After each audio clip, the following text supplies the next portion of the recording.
Hey, hello. Today is the 3rd of August 2023. This is a daily update regarding the situation in Niger. So, as you know, yesterday we did mention that Nigeria did cut the electricity to the country, and it did produce some blackouts in the country. So some of the areas within the country did not have lighting or electricity supplies.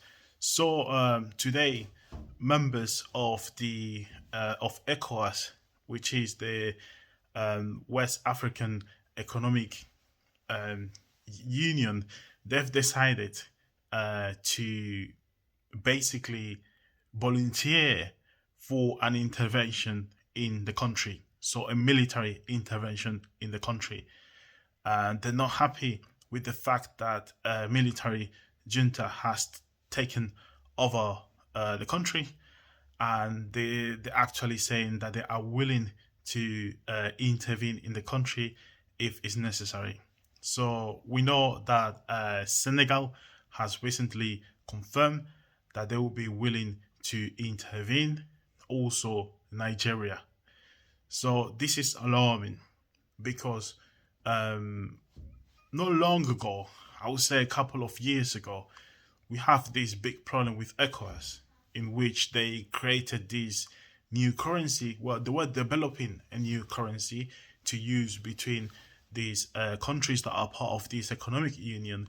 And then France, Emmanuel Macron, came around and basically destroyed the whole project by kind of taking away what we know as the France Afrique, and then trying to implement this new ECOWAS currency, but it will be controlled by France. We know certain countries like Nigeria and Ghana that they refuse to use this currency because it was pegged to the euro, which means that the value of this currency was linked to the performance of the euro. It was linked to the value of the euro, and this will create quite a lot of issues for many African countries, and many refuse. They will prefer to use a currency that is controlled by this organization. So I did say a while ago, I know the video is not here, but I've been talking for many years, trust me. I did say a while ago that we need to be very careful with ECOWAS. From the outside, it seems like a pan-African organization, which is there to, just like the African Union, it looks like a pan-African organization, which is there to look for the interest of African countries. However, behind this organization, just like many others, there are individuals, there are leaders that are there to basically obey whatever decisions are made in Western countries or any countries that have an interest and control or influence over these governments. So we can see today, after this decision from Senegal to join Nigeria into the intervention or the possible intervention into Niger, we can see today that it's not only an economic organization, but it has also become some kind of a military organization.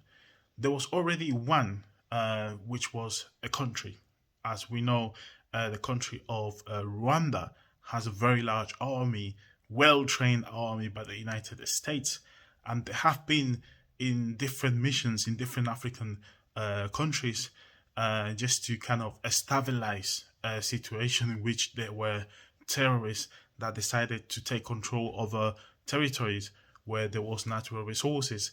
So you have in Mozambique, for example, you have South Africa that came to intervene, and then you have Rwanda that came to intervene, but they did it so independently, no communicating much with the Mozambican government, and just doing pretty much whatever they wanted to do.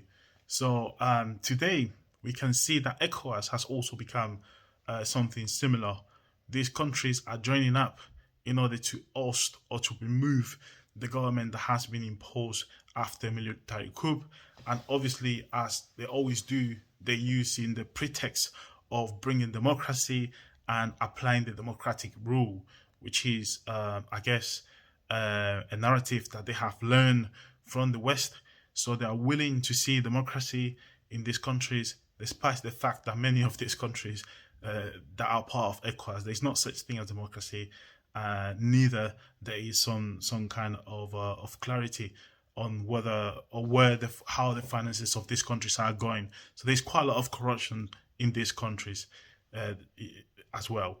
So as I say, this is alarming because you have African countries uniting against another country and following the interests of countries that are not part of the continent. There are people discussing this. There are different arguments. One of the arguments say that actually they have to follow the democratic path in order to be an independent country as they wish to be. However, for many countries, this is just impossible because there's so much influence from external powers that will be extremely difficult for them to change a leader that has been imposed by external powers. And there are all the arguments that completely agree with what happened in Niger, and they're actually looking at the situation on the streets, and they can see that the civilians from this country, the majority of them, they are supporting the political actions taken by the military. So, as we did mention yesterday, Niger has requested urgent support from the Wagner Group, which are already fighting in the frontier between Burkina Faso and Niger. So, as you know, we said yesterday, the country is pretty much empty. There is desert everywhere, and the most populated cities are in the south, which are the part of the country that have frontiers with Nigeria, with Burkina Faso, and other countries, Mali, etc. So it won't be that difficult for the Wagner Group to move into this territory and help them against any kind of interference from African countries, Western countries, or whoever they think is their enemy. However, a decision has been made in the country. The population are supporting this. And it's really important to understand what is happening at the moment in Niger because you'll understand the narrative from the West, how how they change the narrative to suit their external political goals, or what we know as the external or foreign policy. So this same thing that happened in Niger, it pretty much happened in Ukraine. However, in Niger, is the military taking over power, and then they're getting support from the civilians. In the case of Ukraine, was the civilians, according to what version you subscribe to, they were financed by the West or whatever, and they took control over the country. And then you have different politicians from different kind of political groups, mainly extreme right groups, taking over the government. Okay, installing a government that was completely hostile to everything that has to do with Russia, and they launched a civil war against the ethnic Russian citizens of Ukraine that live in the eastern part of the country.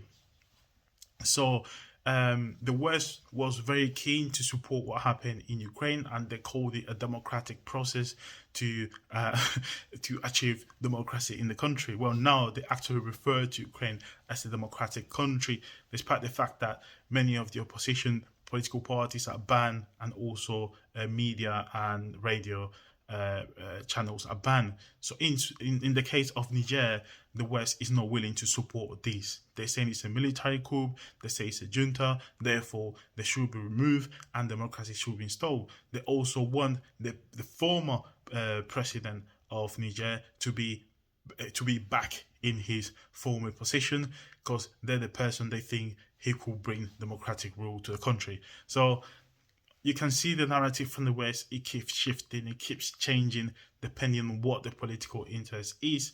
But you can see ECOWAS and other African countries that they confirm that they're actually willing to support whatever the West is saying they have to do in Niger. So we'll continue informing you.